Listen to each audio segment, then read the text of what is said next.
ಮಹಾಶಿವರಾತ್ರಿ ಹಿನ್ನೆಲೆ ರಂಗೋಲಿಯಲ್ಲಿ ಕಲಾವಿದನ ಕೈಚಳಕದಿಂದ ಶಿವ ಅರಳಿದೆ. ಮೈಸೂರಿನ ನಜರ್ಬಾದ್ನಲ್ಲಿ ಚಿತ್ರ ಕಲಾವಿದರಾದ Puneeth, Lakshmi C, Sampreeth C, Ravichandran 1050 ಅಡಿ ಶಿವವನ್ನ ರಂಗೋಲಿಯಲ್ಲಿ ಬಿಡಿಸಿದ್ದಾರೆ.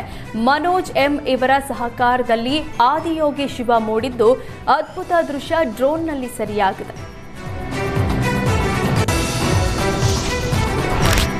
30 ಲಕ್ಷ ಮೌಲ್ಯದ ಒಡವೆ ಧರಿಸಿ ನಾಪತ್ತೆಯಾಗಿದ್ದ ಕುಣಿಗಲ್ ತಾಲೂಕಿನ ಗೃಹಿಣಿ ಪ್ರಿಯಾಂಕಾ ಪ್ರಿಯಕರನ ಜೊತೆ ಬಿಹಾರಕ್ಕೆ ಪರಾರಿಯಾಗಲು ಯತ್ನಿಸಿದ್ದು ಬೆಳಕಿಗೆ ಬಂದಿದೆ.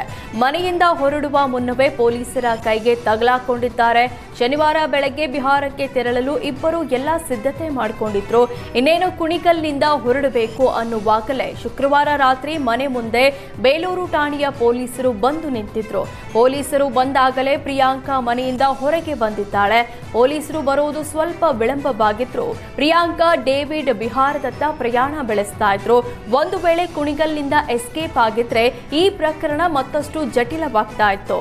ಟವರ್ ಡಂಪ್ ನೆಟ್ವರ್ಕ್ ಲೊಕೇಶನ್ ಆಧಾರದ ಮೇಲೆ ಪೊಲೀಸರು ಕುಣಿಗಲ್ಗೆ ಬಂದಿದ್ರು.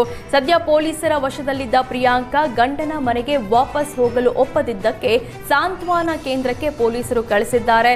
ಇತ್ತ ಡೇವಿಡ್ನನ್ನ 3 ಗಂಟೆ ಸತತ ವಿಚಾರಣೆ ನಡೆಸಿ ಆತನನ್ನ ಕಳಿಸಲಾಗಿದೆ. ಸದ್ಯ ಡೇವಿಡ್ ಕುಣಿಗಲ್ನಲ್ಲಿ ವಾಸವಾಗಿದ್ದಾನೆ.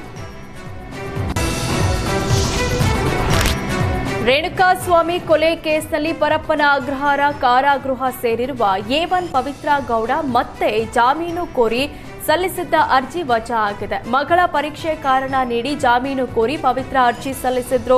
ಪವಿತ್ರ ಗೌಡ ಪುತ್ರಿ SSLC ವಿದ್ಯಾಭ್ಯಾಸ ಮಾಡ್ತಾ ಇದ್ದಾಳೆ. ಈ ಹಿನ್ನೆಲೆ ಜಾಮೀನಿಗೆ ಅರ್ಜಿ ಸಲ್ಲಿಸಿದ್ದು 57ನೇ ಸೆಷನ್ಸ್ ಕೋರ್ಟ್ನಿಂದ ಜಾಮೀನು ಅರ್ಜಿಯನ್ನ ವಜಾಗೊಳಿಸಿ ತೀರ್ಪು ಪ್ರಕಟಿಸಲಾಗಿದೆ. ಜೊತೆಗೆ ದರ್ಶನ್ ಗ್ಯಾಂಗ್ನ ಮತ್ತೆ 5 ಜಾಮೀನು ರದ್ದು ಕೋರಿ ಪ್ರಾಸಿಕ್ಯೂಷನ್ ಅರ್ಜಿ ಸಲ್ಲಿಸಿದ್ದಾರೆ. ಇಂದು ಹೈಕೋರ್ಟ್ ಏಕಸದಸ್ಯ ಪೀಠದಲ್ಲಿ ವಿಚಾರಣೆ ನಡೆಯಲಿದೆ. ವಿನಯ್, ಪವನ್, ರಾಘವೇಂದ್ರ, ಧನ್ರಾಜ್ ಹಾಗೂ ನಂದೀಶ್ ಜಾಮೀನು ರದ್ದು ಕೋರಿರುವ ಪ್ರಾಸಿಕ್ಯೂಷನ್ ಅರ್ಜಿ ಸಲ್ಲಿಸಿದ್ದು ನ್ಯಾಯಮೂರ್ತಿ ಶಿವಶಂಕರ್ ಅಮರಣ್ಣವರ್ ಪೀಠದಲ್ಲಿ ವಿಚಾರಣೆ ನಡೆಯಲಿದೆ.